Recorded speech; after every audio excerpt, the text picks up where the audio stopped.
नमस्कार दोस्तों, आज फिर एक वीडियो आपके सामने लेकर के आया हूं। देखिए, वेस्टर्न मीडिया जो है बहुत बायस तरीके से हिंदुस्तान की तस्वीर को दिखाता है, गरीबी दिखाता है, गरीबी का एक चेहरा दिखाता है कि हिंदुस्तान शायद ऐसा ही है।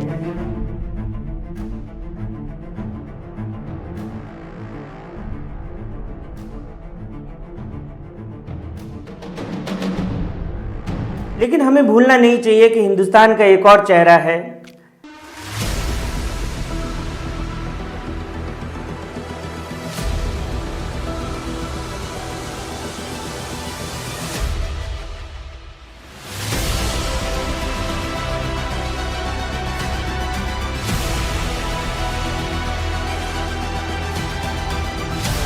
जो अर्बन इंडिया की बात करता है। तो आज मैं इसी पे बात करने आया हूं कि आखिर ये डेवलप नेशंस होते क्या हैं, how India can become a develop nation. क्या हिंदुस्तान एक डेवलप नेशन है या नहीं है? देखिए, अगर मैं बहुत पुरानी बात आपको बताऊं, मौर्यन पीरियड की अगर हम बात करें, ये तकरीबन 320 बीसी के करीब है।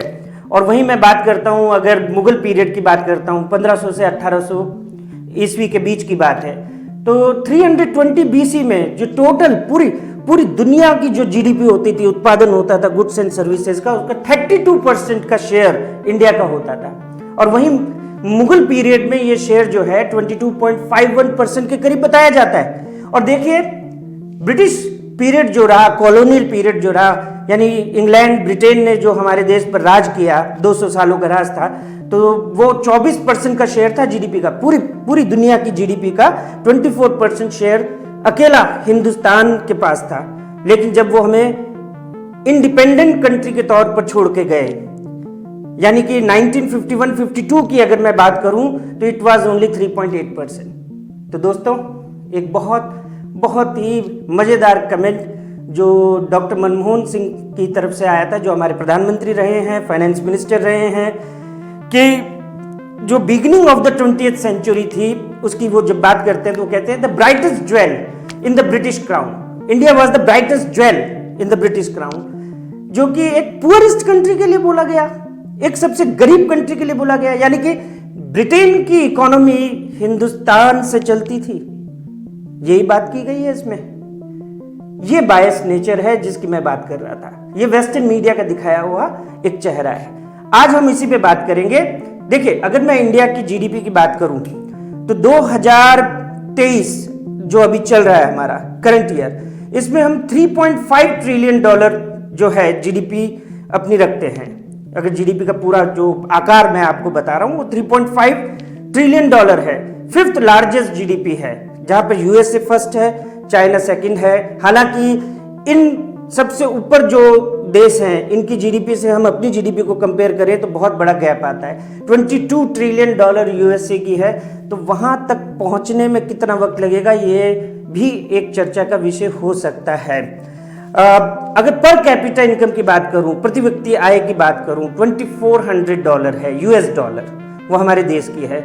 अगर इसे हम $3000 से ऊपर ले जाते हैं तो और तेजी से हम विकास करते हुए बढ़ेंगे, यानी हमारा डेवलपमेंट जो है वो एंश्योर होगा। अगर मैं बात करूं कोविड की, देखिए बहुत शानदार डेटा है कि हिंदुस्तान की पोटेंशियल को मैं बता रहा हूं, यानी कि उसकी क्षमता, उसे कम आंका गया है। ये वेस्टर्न मीडिया कर रहा है, या शायद कहीं और दूसरे मीडिया भी ऐसा कर जाते हैं। कोविड की अगर मैं बात करूं तो 2021 में -6.5% जीडीपी ग्रोथ दिखाई थी। और जैसे ही हमने कोविड पीरियड से बाहर आए, यानी कि 19 से कोविड शुरू हुआ था 20 तक, और 2021 के एंड तक होते होते हमने उसी को पार करते हुए जो है 7% के करीब कर लिया था, 7 to 8%। और आज जो हमारी जीडीपी चल रही है वो 7% के करीब चल रही है, ये बताया जा रहा है। और ये डेटा कोई ऐसे नहीं है जिन्हें मैं लेकर के अपने आप आया हूं, ये डेटा मैंने जो स्टैटिस्टिकल डेटाज आते हैं सरकार की तरफ से, वहां से इन्हें लिया गया है। तो 2031 तक की बात हो रही है कि हमारा देश जो है जीडीपी को $7.5 ट्रिलियन तक ले जाएगा।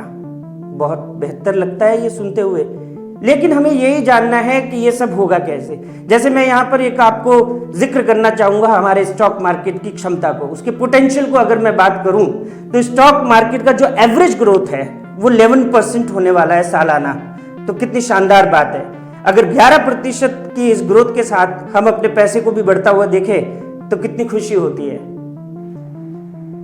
तो दोस्तों, इसी चर्चा में मैं ये बात आगे बढ़ाना चाहता हूं कि हम अपने देश को एक विकसित राष्ट्र बनते हुए कैसे देख सकते हैं। देखिए, जब हम परिकल्पना करते हैं, यानी कि हम ये सोचते हैं कि एक विकसित राष्ट्र में क्या क्या होना चाहिए जो नागरिकों को प्राप्त हो, तो मैं सबसे पहले उसमें इकोनॉमिक डेवलपमेंट की बात करता हूँ, आर्थिक विकास की बात करता हूँ, सोशल डेवलपमेंट की बात करता हूँ। देखिए, सोशल डेवलपमेंट हालांकि बहुत इम्पॉर्टेंट है, लेकिन इसको अचीव करना उतना ही मुश्किल है, क्योंकि हम यहाँ पर जो अलग अलग डिस्पैरिटीज बन चुकी है हमारी सोसाइटी में, उनको दूर करने की बात मैं करता हूँ। वहीं मैं बात करता हूँ पॉलिटिकल स्टेबिलिटी, ये बहुत ज़रूरी है। राजनीतिक स्थिरता किसी देश के विकास के लिए बेहद ज़रूरी है, चाहे वो किसी भी रूप में हो, उस पर हम जरूर बात करेंगे। हम एक बहुत बड़ी डेमोक्रेटिक इंडिपेंडेंट कंट्री हैं, राजनीतिक स्टेबिलिटी हमारे पास है। तो ये सब जो कारक हैं, ये एक साथ मिलाकर के विकसित राष्ट्र को बनाने में मदद करते हैं। जैसे मैं सबसे पहली बात करूं स्ट्रॉन्ग एंड स्टेबल इंस्टीट्यूशंस की। जब हम इंस्टीट्यूशंस की बात करते हैं तो यहाँ पर इंडिपेंडेंट जुडिशरी की बात करते हैं, स्वतंत्र न्यायपालिका जो होती है हम उसकी बात करते हैं।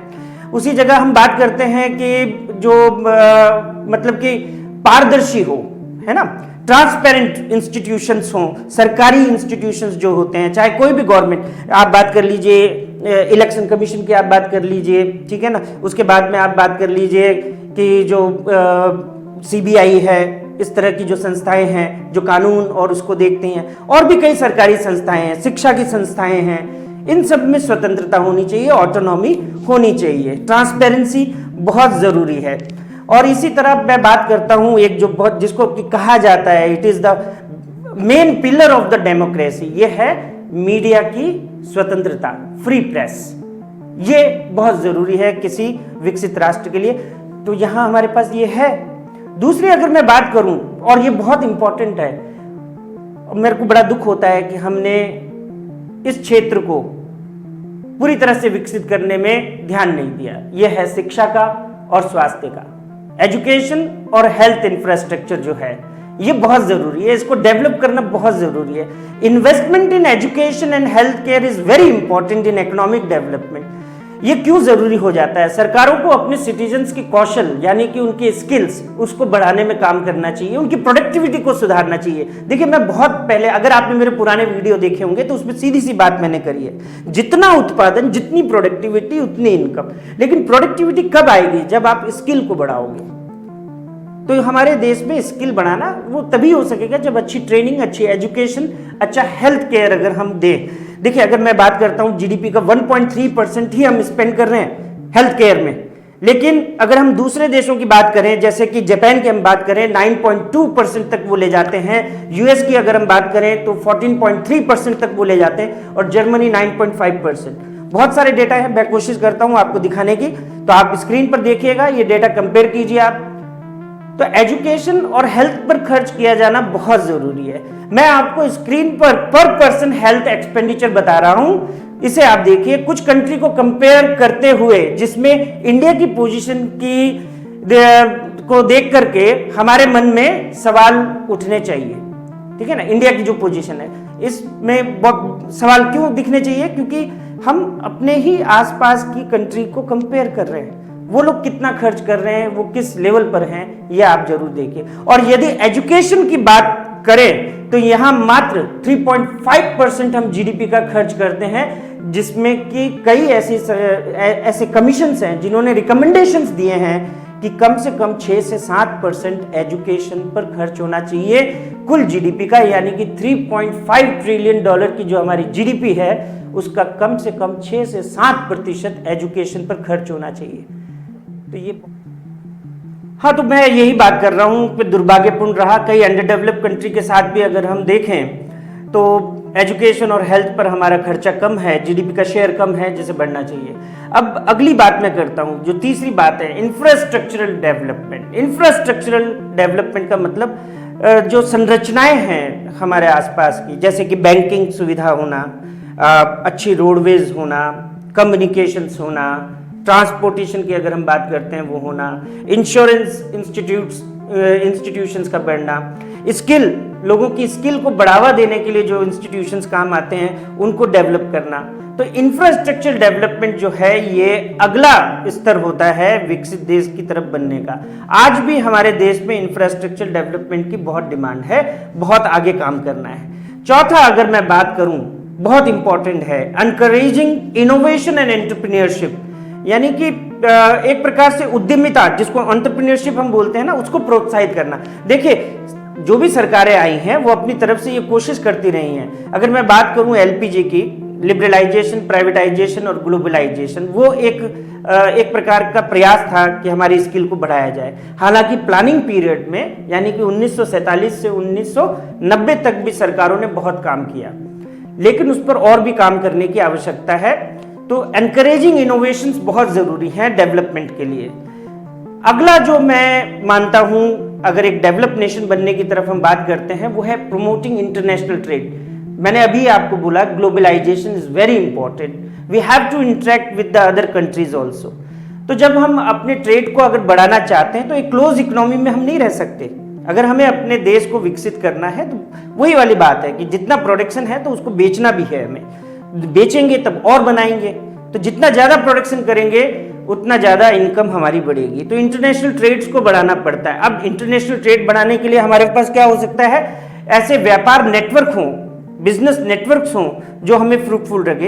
एक्सपोर्ट्स को बढ़ाने की कोशिश करनी चाहिए और फॉरेन इन्वेस्टमेंट्स को हमारी कंट्री में लाने के लिए जो भी प्रयास हो सके, ठीक है, ऐसा माहौल हमारे देश में बनाना पड़ेगा कि फॉरेन कंट्री से जो इन्वेस्टमेंट्स हैं वो हमारे देश में निरंतर, लगातार, रेगुलरली मिलते रहें। तो ये सब करने के लिए हमें टेक्नोलॉजी में भी ट्रांसफर करना पड़ेगा। हो सकता है कि हमें नई टेक्नोलॉजीज को डेवलप भी करना पड़ेगा। और इसके लिए बहुत अच्छी बात है जो मैंने पिछले वीडियो में भी कही थी कि हमारा जो आईटी सेक्टर है, इंफॉर्मेशन टेक्नोलॉजी सेक्टर जो है, कंप्यूटर सेक्टर जो है, आप उसको साधारण भाषा में कहें, बहुत बेहतर है। इसलिए ये एक बहुत अच्छी संभावना हमारे देश को दे रहा है एक डेवलप नेशन बनने की ओर। अगला, हालांकि इसे लोग बहुत जहनी तौर पर नहीं समझते हैं, वो है एनवायरमेंटल सस्टेनेबिलिटी। देखिए, एक कैरिंग कैपेसिटी होती है एनवायरमेंट की, एब्जॉर्प्टिव कैपेसिटी होती है। इसको हम यूं कहते हैं कि जो भी वेस्ट हम दे रहे हैं उसको फ्रूटफुल बनाने का काम एनवायरमेंट करता है, नंबर 1। नंबर 2, एनवायरमेंट से कुछ ऐसे रिसोर्सेज हैं, रीजनरेट करते हैं, उसको वापस भी लेते हैं। तो वो रीजनरेशन का जो पीरियड होता है, अगर पॉपुलेशन बढ़ती चली गई, हमारी डिमांड्स बढ़ गई और रीजनरेशन कम रहा रिसोर्सेज का, तो ये एनवायरमेंट को डिस्टर्ब करता है। उसी को कंट्रोल करने को हम एनवायरमेंट सस्टेनेबिलिटी कहते हैं। तो जो जनरेशन हमारी आने वाली है, दरअसल बात ये नहीं है कि हम जो आज यूज कर रहे हैं वो हमारी जनरेशन यूज करे, नहीं, हमारी जनरेशन वो यूज करेगी, कर सकती है। एक्चुअली हम उनके कर्जदार हैं, वो हमें दे के गए हैं, तो उस कर्ज को हमें बचा के रखना है, वापस लौटाना है उन्हें। तो ये एनवायरमेंट सस्टेनेबिलिटी किसी भी देश के लिए डेवलप नेशन बनने में बेहद जरूरी है। इतना सब कुछ होने के बावजूद आज भी डेवलपिंग नेशन बनने की ओर ही है इंडिया। अभी भी हम डेवलप या विकसित देशों में नहीं गिने जाते हैं। हम डेवलपिंग है, अंडर डेवलपिंग नहीं है। लेकिन इन्हीं आंकड़ों के साथ आप इस बात को समझ सकते हैं कि हिंदुस्तान जो है वो कितना आगे विकसित कर सकता है। रही बात इसमें हर एक सिटीजन्स की क्या लायबिलिटीज होनी चाहिए, क्या ड्यूटीज होनी चाहिए, किस तरह से वो अपने देश को आगे ले जा सकता है, क्योंकि हर व्यक्ति का अपना एक रोल है, तो उस पर बहुत सारी बातें हो सकती है। लेकिन सबसे ज्यादा जरूरी है हमें वाकई अपने दिल से सोचना होगा, अपने आने वाली जनरेशन के लिए सोचना होगा। अगर आज हम विकसित करेंगे, आज हम देश के बढ़ने के साथ अपने को बढ़ाएंगे, वही संभव है। देश बढ़ेगा तो हम बढ़ेंगे, ठीक है। ऐसा नहीं होता है कि हम ग्रोथ करेंगे तो देश ग्रो करेगा, नहीं। सबके लिए फायदा जब हो तभी इंडिविजुअल का फायदा उस तक पहुंचेगा, और इसी पर हमें काम करना है। तो दोस्तों, इसी के साथ, इसी संभावना को देखते हुए कि हमारा देश आने वाले सालों में यानी 2050 तक हम एक विकसित देश की कैटेगरी में आते हैं या नहीं, इस पर हमें काम करना है। जय Hind. I predict that the 21st century is going to be the Indian century. India will have probably the greatest growth rate, the fastest growth rate economically, have the hunger So look, I think that we obviously need to reflect on what India can do better or different, but it is a remarkable success story. And compared to other countries that objectively should have been way ahead of India, India is ahead of just about all of them.